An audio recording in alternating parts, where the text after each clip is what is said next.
गुरुवार व्रत कथा। ओम नमो भगवते वासुदेवाय। ओम ग्राम क्रीम ग्रौम सह गुरुवे नमः।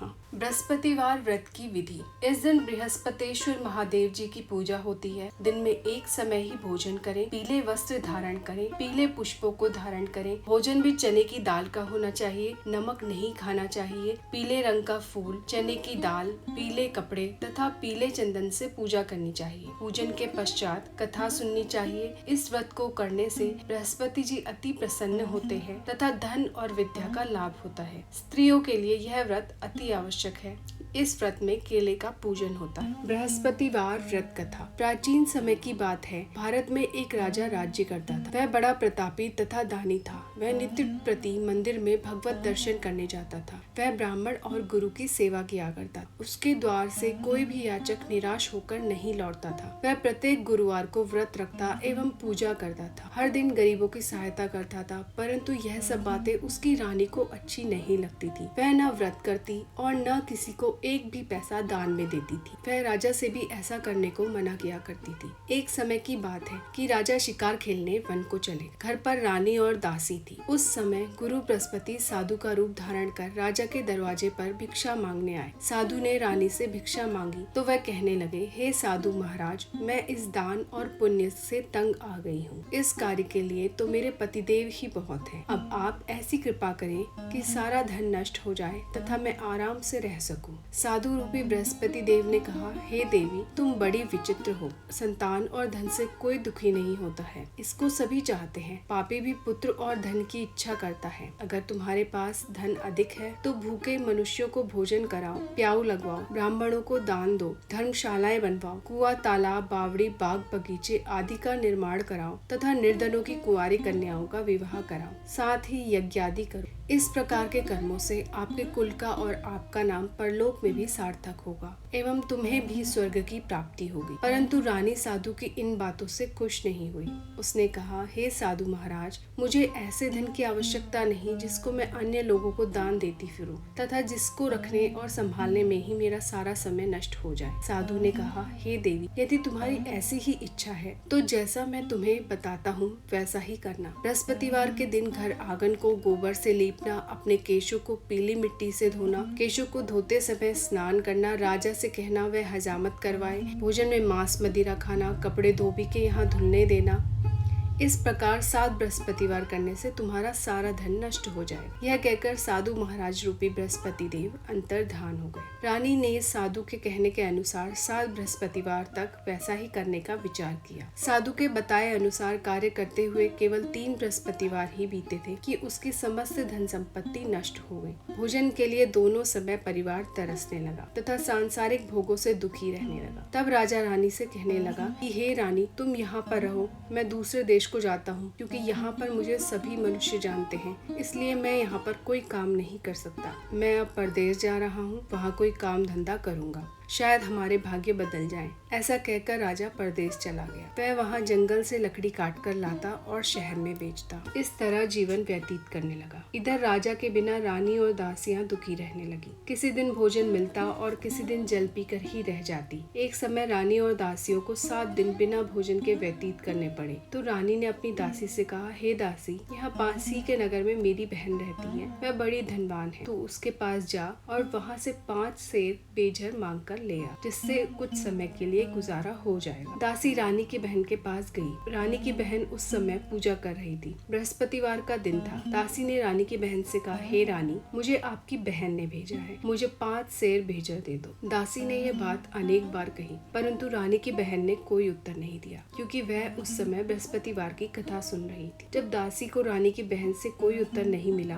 तो वह बहुत दुखी हुई। उसे क्रोध भी आया। वह लौटकर रानी से बोली, हे रानी, आपकी बहन बहुत ही घमंडी है, वह छोटे लोगों से बात भी नहीं कर। मैंने उससे कहा तो उसने कोई उत्तर नहीं दिया। मैं वापस चली आई। रानी बोली, हे दासी, इसमें उसका कोई दोष नहीं है। जब बुरे दिन आते हैं तब कोई सहारा नहीं देता। अच्छे बुरे का पता विपत्ति में ही लगता है। जो ईश्वर की इच्छा होगी वही होगा। यह सब हमारे भाग्य का दोष है। उधर रानी की बहन ने सोचा कि मेरी बहन की दासी आई थी, परंतु मैं उससे नहीं बोली, इससे वह बहुत दुखी हुई होगी। अतः कथा सुन और विष्णु भगवान का पूजन समाप्त कर वह अपनी बहन के घर आई और कहने लगी, हे बहन, मैं बृहस्पतिवार का व्रत कर रही थी। तुम्हारी दासी हमारे घर गई थी, परंतु जब तक कथा होती है तब तक हम लोग ना उठते हैं और ना बोलते हैं, इसलिए मैं नहीं बोली। कहो दासी, क्यों गई थी? रानी बोली, बहन, हमारे घर अनाज नहीं था। वैसे तुमसे कोई बात छिपी नहीं है, इस कारण मैंने दासी को तुम्हारे पास 5 सेर बेजल लेने के लिए भेजा था। रानी की बहन बोली, बहन देखो, बृहस्पति भगवान सबकी मनोकामना पूर्ण करते हैं। देखो, शायद तुम्हारे घर में ही अनाज रखा हो। यह सुनकर दासी घर के अंदर गई तो वहाँ उसे एक घड़ा बेजर का भरा मिल गया। उसे बड़ी हैरानी हुई क्योंकि उसने एक एक बर्तन देख लिया था। उसने बाहर आकर रानी को बताया। दासी अपनी रानी से कहने लगी, हे रानी, देखो, वैसे हमको जब अन्न नहीं मिलता तो हम रोज ही व्रत करते हैं। अगर इनसे इस व्रत की विधि और कथा पूछ ली जाए तो उसे हम भी कर लिया करेंगे। दासी के कहने पर रानी ने अपने बहन से बृहस्पति व्रत के बारे में पूछा। उसकी बहन ने बताया, हे रानी बहन, बृहस्पतिवार को सूर्योदय से पूर्व उठकर स्नान करके बृहस्पतिवार का व्रत करना चाहिए, लेकिन उस दिन सिर नहीं धोना चाहिए। बृहस्पतिवार के व्रत में चने की दाल और मुनक्कों से विष्णु भगवान का केले के वृक्ष की जड़ से पूजन करें तथा दीपक जलावें। उस दिन एक ही समय भोजन करें। भोजन पीले खाद्य पदार्थ का करें तथा कथा सुने। इस प्रकार करने से गुरु भगवान प्रसन्न होते हैं, अन्न, पुत्र, धन देते हैं। इस तरह व्रत और पूजन की विधि बताकर रानी की बहन अपने घर लौट गई। रानी और दासी दोनों ने निश्चय किया कि वे बृहस्पति देव भगवान का पूजन जरूर करेंगी। 7 दिन बाद जब बृहस्पतिवार आया तो उन्होंने व्रत रखा। घुड़साल में जाकर चना और गुड़ बिन लाई तथा उसकी दाल से केले की जड़ में विष्णु भगवान का पूजन किया। अब भोजन कहाँ से आए? दोनों बड़ी दुखी हुई, परंतु उन्होंने व्रत किया था, इस कारण बृहस्पति देव भगवान प्रसन्न थे। वे एक साधारण व्यक्ति के रूप में 2 थालों में सुंदर पीला भोजन लेकर आए और दासी को देकर बोले, हे दासी, यह भोजन तुम्हारे और रानी के लिए है, तुम दोनों करना। दासी भोजन पाकर बड़ी प्रसन्न हुई और रानी से बोली, रानी जी, भोजन कर लो। रानी को भोजन आने के बारे में कुछ पता नहीं था, इसलिए वह दासी से बोली, जा तू ही भोजन कर, क्योंकि तू हमारी व्यर्थ में हंसी उड़ाती है। दासी बोली, एक व्यक्ति अभी भोजन दे गया है। रानी कहने लगी, वह भोजन तेरे ही लिए दे गया है, तू ही भोजन कर। दासी ने कहा, वह व्यक्ति हम दोनों के लिए 2 थाली में भोजन दे गया है, इसलिए मैं और आप दोनों ही साथ साथ भोजन करेंगे। फिर दोनों ने गुरु भगवान को नमस्कार कर भोजन प्रारंभ किया। उसके बाद से वे प्रत्येक बृहस्पतिवार को गुरु भगवान का व्रत और पूजन करने लगे। बृहस्पति भगवान की कृपा से उनके पास धन हो गया, परंतु रानी फिर पहले की तरह से आलस्य करने लगी। तब दासी बोली, देखो रानी, तुम पहले भी इस प्रकार आलस्य करती थी, तुम्हें धन को रखने में कष्ट होता था, इस कारण सभी धन नष्ट हो गया। अब गुरु भगवान की कृपा से धन मिला है तो फिर तुम्हें आलस्य होता है। बड़ी मुसीबतों के बाद हमने ये धन पाया है, इसलिए हमें दान पुण्य करना चाहिए। तुम भूखे मनुष्यों को भोजन कराओ, प्याऊ लगवाओ, ब्राह्मणों को दान दो, कुआं, तालाब, बावड़ी आदि का निर्माण करवाओ, मंदिर, पाठशाला बनवाकर दान दो, कुंवारी कन्याओं का विवाह करवाओ। धन को शुभ कार्य में खर्च करो, जिससे तुम्हारे कुल का यश बढ़े तथा स्वर्ग प्राप्त हो और पितृ प्रसन्न हो। दासी की बात मानकर रानी ने इसी प्रकार के कर्म करने प्रारंभ किए, जिससे उनका काफी यश फैलने लगा। एक दिन रानी और दासी आपस में विचार करने लगी कि न जाने राजा किस देश में होंगे। उनकी कोई खोज खबर नहीं है। गुरु भगवान से उन्होंने प्रार्थना की और भगवान ने रात्रि में राजा को स्वप्न में कहा, हे राजा, उठ, तेरी रानी तुझको याद करती है, अब अपने देश को लौट जा। राजा प्रातः काल उठकर जंगल से लकड़ियां काटकर लाने के लिए जंगल की ओर चल पड़ा। जंगल से गुजरते हुए वह सोचने लगा, रानी की गलती से कितने दुख भोगने पड़े। राजपाट छोड़कर उसे जंगल में आकर रहना पड़ा। जंगल में लकड़ियां काटकर उन्हें बेचकर गुजारा करना पड़ा। उसी समय उस जंगल में बृहस्पति देव एक साधु का रूप धारण कर आए और राजा के पास आकर बोले, हे लकड़हारे, तुम इस सुनसान जंगल में किस चिंता में बैठे हो, मुझे बतलाओ। यह सुन राजा के नेत्रों में जल भर आया और साधु की वंदना कर बोले, हे प्रभु, आप सब कुछ जानने वाले हैं। इतना कहकर राजा ने साधु को अपनी संपूर्ण कहानी सुना दी। महात्मा तो स्वभाव से ही दयालु होते हैं। वे राजा से बोले, हे राजा, तुम्हारी पत्नी ने बृहस्पति देव के प्रति अपराध किया था, जिसके कारण तुम्हारी यह दशा हुई। अब तुम किसी प्रकार की चिंता मत करो, भगवान तुम्हें पहले से अधिक धन देंगे। देखो, तुम्हारी पत्नी ने बृहस्पतिवार का व्रत करना प्रारंभ कर दिया है। अब तुम भी बृहस्पतिवार का व्रत करके चने की दाल व गुड़ और जल को लोटे में डालकर केले के पत्ते से भगवान विष्णु का पूजन करो। फिर कथा कहो या सुनो, तुम्हारी सब कामनाओं को पूर्ण करेंगे। साधु को प्रसन्न देखकर राजा बोला, हे प्रभु, मुझे लकड़ी बेचकर इतना पैसा भी नहीं बचता जिससे भोजन करने के उपरांत कुछ बचा सकूं। मैंने रात्रि में अपनी रानी को व्याकुल देखा है। मेरे पास कोई साधन नहीं जिससे समाचार जान सकूं। फिर मैं बृहस्पतिवार की कौन सी कहानी कहूँ या सुनूं? मुझको तो कुछ भी मालूम नहीं है। साधु ने कहा, हे राजा, तुम किसी बात की चिंता मत करो। बृहस्पतिवार के दिन तुम रोजाना की तरह लकड़ियाँ लेकर शहर में जाओ। तुम्हें रोज से 2 गुना धन प्राप्त होगा। इससे तुम भली भांति भोजन कर लोगे तथा बृहस्पति देव की पूजा का सामान भी आ जाएगा। बृहस्पति देव की कथा इस प्रकार है। बृहस्पति देव की कथा। प्राचीन काल में एक बहुत ही निर्धन ब्राह्मण था। उसके कोई संतान नहीं थी। वह नित्य पूजा पाठ करता, परंतु उसकी स्त्री बहुत मलिनता के साथ रहती थी। वह न स्नान करती और न किसी देवता का पूजन करती। प्रातः काल उठते ही सर्वप्रथम भोजन करती और बाद में कोई अन्य कार्य करती। ब्राह्मण देवता बहुत दुखी रहते थे। पत्नी को बहुत समझाते, किंतु उसका कोई परिणाम न निकलता। भगवान की अनुकंपा से एक समय उस ब्राह्मण की पत्नी गर्भवती हुई और 10वें महीने एक सुंदर कन्या को जन्म दिया। निर्धन ब्राह्मण कन्या के जन्म से बहुत दुखी हुआ। धीरे धीरे ब्राह्मण की कन्या बड़ी होने लगी। बचपन से ही उस कन्या की रुचि भगवान विष्णु की पूजा में थी। वह प्रातः से ही स्नान आदि करके भगवान विष्णु की पूजा करके मंदिर में जाती। बृहस्पतिवार को व्रत करके विधिवत पूजा पाठ करती थी। पूजा पाठ के बाद वह पढ़ने के लिए पाठशाला में जाती थी। घर से चलते हुए वह मुट्ठी भर जौ साथ लेकर जाती और पाठशाला के रास्ते में थोड़े थोड़े जौ गिराती जाती थी। जब वह पाठशाला से घर लौटती तो जौ के वह दाने सोने में बदले हुए मिलते थे। लड़की सभी सोने के दाने बीन लाती थी। एक दिन जब वह सोने के दानों को साफ कर रही थी तो उसकी माँ ने कहा, बेटी, सोने के दाने साफ करने के लिए सोने का सूप भी होना चाहिए। अगले दिन बृहस्पतिवार था। उसने भगवान बृहस्पति देव की पूजा करते हुए प्रार्थना की, भगवान, यदि मैंने आपका व्रत विधिवत किया हो तो मुझे सोने का सूप दो। भगवान बृहस्पति देव ने उसकी मनोकामना पूरी करने का वचन दिया। पाठशाला से लौटते समय उसे रास्ते में सोने का सूप पड़ा हुआ मिला। घर लौटकर सोने का सूप अपनी माँ को दिखाकर वह सोने के दाने साफ करने लगी। उसी समय नगर का राजकुमार उसके घर के पास से गुजरा। उस सुंदर लड़की को सोने के सूप में जौ साफ करते हुए देख राजकुमार उस पर मोहित हो गया। महल में लौटकर राजकुमार ने राजा से उस लड़की से विवाह करने की इच्छा प्रकट की। तो राजा ने ब्राह्मण को महल में बुलाकर राजकुमार से उसकी लड़की के विवाह की बात कही। ब्राह्मण तैयार हो गया। धूमधाम से उस लड़की का विवाह राजकुमार से हो गया। दुल्हन बनकर ब्राह्मण की लड़की महल में चली गई। लड़की के चले जाने से ब्राह्मण फिर निर्धन हो गया। उसे कई दिन भोजन भी नहीं मिलता था। दुखी होकर ब्राह्मण एक दिन अपनी लड़की के पास गया। अपने पिता से निर्धनता का समाचार सुनकर उसने बहुत सा धन देकर पिता को विदा किया। उस धन से ब्राह्मण के कुछ दिन तो आराम से गुजर गए, लेकिन जल्दी ही फिर भूखे मरने की हालत हो गई। ब्राह्मण अपनी लड़की से धन लेने के लिए फिर महल में पहुंचा। लड़की ने पिता की बुरी हालत देखकर कहा, पिताजी, आखिर आप कब तक मुझसे धन लेकर जीवन यापन करेंगे? आप कोई ऐसा उपाय क्यों नहीं करते जिससे आपका घर धन संपत्ति से भर जाए? ब्राह्मण ने कहा, मैंने तेरी माँ को बहुत समझा लिया, पर उसकी समझ में कुछ नहीं आता। उसका फूहड़पन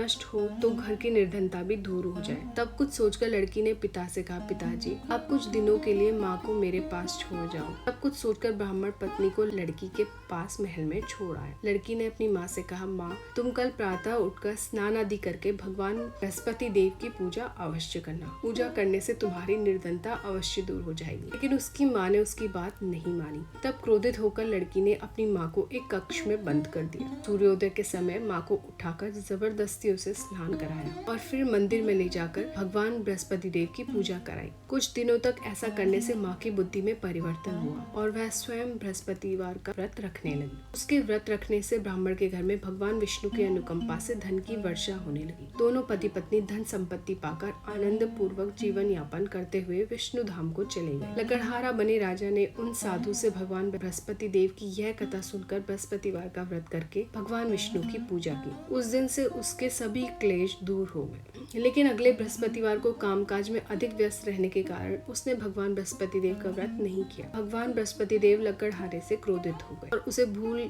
की सजा। उस दिन नगर के राजा ने नगर में घोषणा करके सबको सूचित किया, प्रत्येक नागरिक मेरे महल में भोजन करने आए। जो नहीं आएगा उसे अपराधी मानकर भारी दंड दिया जाएगा। लकड़हारा बने राजा ने उस नगर के राजा की घोषणा तो सुनी, लेकिन जंगल से लकड़ी काटकर लाने और बेचने में देर हो जाने के कारण वह समय पर महल में भोजन करने नहीं जा सका। अतः राजा के सैनिक लकड़हारे को पकड़कर महल में ले गए। राजा ने उसे महल के एक कक्ष में बिठाकर भोजन कराया। उस कक्ष में एक खूंटी पर रानी का सोने का हार लटका हुआ था। लकड़हारा अकेला उस कक्ष में भोजन कर रहा था। तभी उसने एक आश्चर्यजनक घटना घटती देखी। देखते ही देखते वह खूंटी हार को निकल गई। थोड़ी देर के बाद राजा ने हार को गायब देखा तो लकड़हारे को कारावास में डलवा दिया। लकड़हारा मन ही मन अपने भाग्य को कोसने लगा। अभी उसे जंगल में मिले साधु का स्मरण हो आया। थोड़ी देर में भगवान बृहस्पति देव सन्यासी के रूप में उसके सामने प्रकट हुए और कहा, हे लकड़हारे, तूने भगवान बृहस्पति देव की पूजा नहीं की, इसी कारण तुम्हें कष्ट हुआ है। लेकिन अब चिंता मत करो।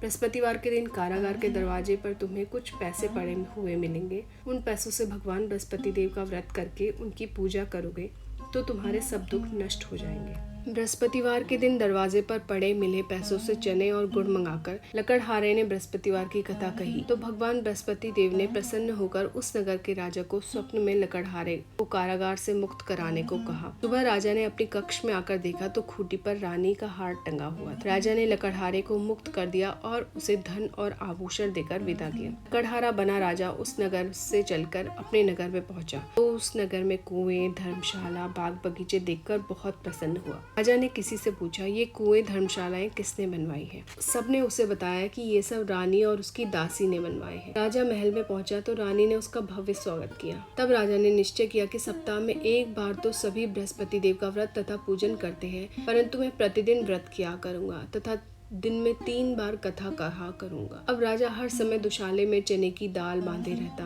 तथा दिन में 3 बार बृहस्पति देव की कथा कहता। कुछ दिनों के बाद राजा को अपनी बहन की याद आई। एक दिन घोड़े पर सवार होकर राजा अपनी बहन से मिलने चल दिया। अभी राजा नगर के बाहर पहुंचा ही था कि उसने कुछ लोगों को एक शव को ले जाते हुए देखा। राजा को स्मरण हुआ कि आज उसने किसी को बृहस्पतिवार की व्रत कथा नहीं सुनाई है। राजा ने उन लोगों को रोककर कहा, भाइयों, आप शव को ले जाने से पहले मुझसे बृहस्पतिवार की कथा सुन ले। लोगों ने राजा पर क्रोधित होते हुए कहा, तुम पागल तो नहीं हो? लेकिन कुछ बड़े बूढ़े लोगों ने कहा, अच्छा भाई, साथ में चलते चलते तुम अपनी कथा भी सुना लो। राजा ने चलते हुए आधी कथा ही सुनाई थी कि शव हिलने लगा। राजा की पूरी कथा सुनाते ही शव उठकर बैठ गया। लोगों ने हैरानी से दांतों तले उंगली दबाई और अगले बृहस्पतिवार से भगवान बृहस्पति देव का व्रत करने तथा कथा सुनने का निश्चय कर लिया। अब घोड़े पर सवार राजा चलते हुए एक किसान के घर पहुंचा। किसान अपने खेत में हल चला रहा था। राजा ने कहा, अरे भाई, मुझसे बृहस्पतिवार की कथा सुन लो। किसान झुंझुलाकर बोला, अरे भाई, देख नहीं रहे, इतनी देर तक तुम्हारी कथा सुनूंगा, उतनी देर में तो पूरा खेत में हल चला लूंगा। राजा निराश होकर चलने लगा। तब किसान के पैर लड़खड़ाकर जमीन पर जा गिरे। किसान के पेट में भी जोरों का दर्द होने लगा। उस किसान की पत्नी जब खाना लेकर आई तो उसने किसान से इस बारे में पूछा। किसान ने घुड़सवार की पूरी कहानी सुनाई। किसान की पत्नी दौड़ती हुई राजा के पास पहुंचकर हाथ जोड़कर बोली, भैया, मैं तुम्हारी कथा सुनने को तैयार हूँ। राजा ने उसके साथ खेत पर पहुंचकर बृहस्पतिवार की कथा सुनाई। अभी बैल उठकर खड़े हो गए। किसान के पेट का दर्द भी तुरंत ठीक हो गया। राजा अपनी बहन के घर पहुंचा तो उसकी बहुत आवभगत हुई।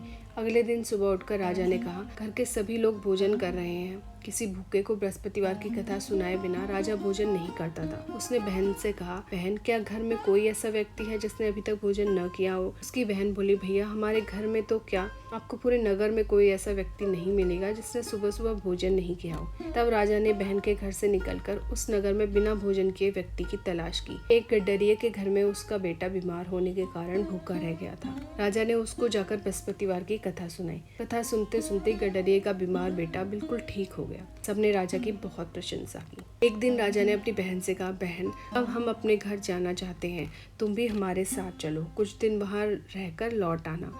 राजा की बहन ने अपनी सास से पूछा तो सास ने ताने देते हुए कहा, बहू, मायके जाना हो तो अकेली जाना, मेरे पोतों को नहीं ले जाना। तुम्हारे भाई के कोई संतान नहीं है, कहीं तुम्हारी भाभी मेरे पोतों पर कोई जादू टोना न कर दे। दूसरे कक्ष में बहन की सास की बातें सुनकर राजा दुखी मन से अकेला ही अपने नगर को लौट गया। रानी ने राजा से कहा, आप तो अपनी बहन को साथ लाने की बात कहकर गए थे, फिर बहन को साथ क्यों नहीं लाए? राजा ने दुखी होते हुए कहा, रानी, हम निसंतान हैं, इसलिए कोई हमारे घर आना पसंद नहीं करता। रानी ने राजा को समझाया, हे प्राणनाथ, हमें बृहस्पति देव ने सब कुछ दिया है, अब भगवान बृहस्पति देव हमें संतान भी अवश्य देंगे। बृहस्पतिवार को विधिवत व्रत करते हुए राजा रानी ने भगवान बृहस्पति देव से संतान के लिए प्रार्थना की। कुछ दिनों के बाद बृहस्पति देव ने उन्हें सपने में दर्शन देते हुए कहा, हे राजन, तेरी मनोकामना अवश्य पूरी होगी। एक सप्ताह बाद ही रानी गर्भवती हो गई। 10वें महीने रानी ने एक सुंदर पुत्र को जन्म दिया। राजा रानी जीवन पर्यंत बृहस्पतिवार का व्रत करते रहे। उनके घर में धन की वर्षा होती रही। इस तरह आनंद पूर्वक जीवन यापन करते हुए राजा रानी भगवान बृहस्पति देव की अनुकंपा से मोक्ष को प्राप्त करके सीधे वैकुंठ धाम पहुंच गए। बृहस्पतिवार को विधिवत व्रत करके जो स्त्री पुरुष भगवान विष्णु की पूजा करते हैं, भगवान उनकी सभी मनोकामनाएं पूरी करते हैं। इति श्री बृहस्पतिवार व्रत कथा।